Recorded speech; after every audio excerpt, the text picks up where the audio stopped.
दिल्ली की टीम के लिए मुसीबतें कम होने का नाम नहीं ले रही है। दो बड़े खिलाड़ी और दो दिग्गज खिलाड़ी, दो अनुभवी खिलाड़ी अब दिल्ली टीम के छोड़ने की मांग कर रहे हैं और एनओसी की मांग कर रहे हैं। उनका यह कहना है कि जिस तरीके से अलग अलग बातें हैं, ध्रुव बिशोर, सबसे पहले दो खिलाड़ियों के नाम बता दूं, ध्रुव बिशोर जिन्होंने पिछले सीजन में दिल्ली की तरफ से सबसे ज्यादा रन बनाए थे, वहीं नीतीश राणा दूसरे, जिनकी बातें अलग हैं और उनका पक्ष अलग है। जिस तरीके से अगर बात करें, सबसे पहले अगर ध्रुव शौर्य की बात करूं तो वहां पे उनको एक तरीके से उनका तर्क सही था। जिस तरीके से उनको बोला गया कि मुझे एक रेड बॉल स्पेशलिस्ट बनाकर छोड़ दिया है दिल्ली की टीम ने, और जब व्हाइट बॉल की बात आती है तो वहां पर मुझे सेलेक्ट नहीं किया जाता। जिस तरीके से अगर बात करें तो मैं रेड बॉल में अच्छा कर रहा हूं, यानी मैं व्हाइट बॉल में भी अच्छा कर सकता हूं। ये कुछ बातें हैं जो उनकी तरफ से कही गई हैं। और वहीं अगर बात करें नीतीश राणा की, तो उन्होंने कप्तानी को लेकर बोला है। उन्होंने बोला है कि मैं व्हाइट बॉल में लगातार कप्तान था और पिछले सीजन को जिस तरीके से यश धुल को कप्तान बनाया गया वहां पे और रेड बॉल में अनदेखी की गई उनकी,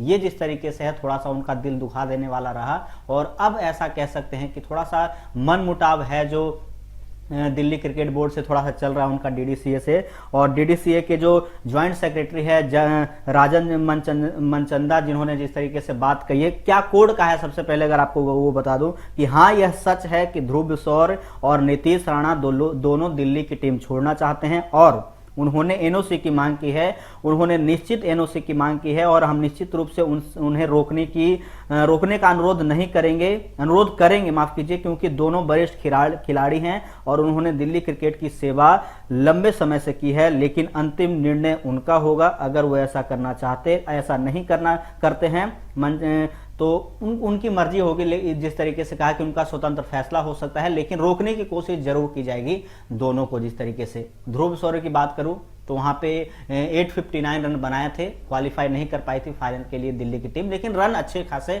बनाए थे उन्होंने। लेकिन नीतीश राणा की बात करूं तो नीतीश राणा का ऐसा नहीं कि सिर्फ एक पक्ष है कप्तानी वाला, उनके दूसरों खिलाड़ियों के साथ बनती नहीं है ड्रेसिंग रूम में। यह भी एक तरीके से मनमुटाव का कारण हो सकता है और उन्होंने नई टीम के लिए एक तरीके से एनओसी की डिमांड कर दी है, क्योंकि ऋतिक शौकीन एक नाम आता है ध्यान में, जो दिल्ली की टीम से खेलते हुए नजर आते हैं, उनके साथ उनकी सही से बनती नहीं है और खिलाड़ियों के साथ है। लेकिन ऋतिक शौकीन मैं क्यों कह रहा हूं, क्योंकि आईपीएल के दौरान आपको याद होगा कि कोलकाता नाइट राइडर और मुंबई इंडियंस के बीच जब मुकाबला था, मुंबई के वानखेड़े स्टेडियम में ऋतिक शौकीन विकेट लेते हैं वहां पे नीतीश राणा का और कुछ कहते हुए नजर आते हैं और दोनों के बीच जिस तरीके से बातचीत हुई थी वो अच्छी तो नहीं कह सकते भारतीय क्रिकेट के लिए। जब दो घरेलू क्रिकेट के दो सुपरस्टार आपस में थोड़े भिड़ते हुए नजर आए तो कह सकते थे वहां थोड़ा सा मनमुटाव दिखा था।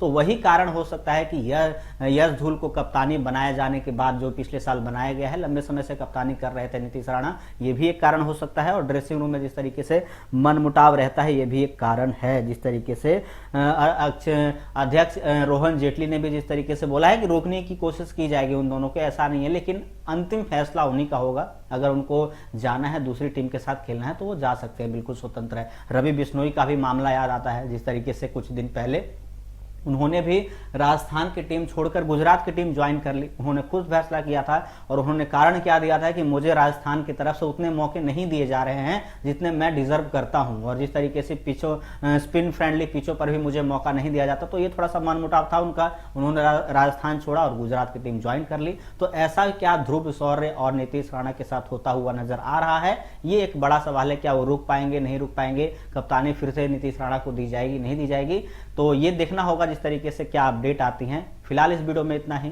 धन्यवाद।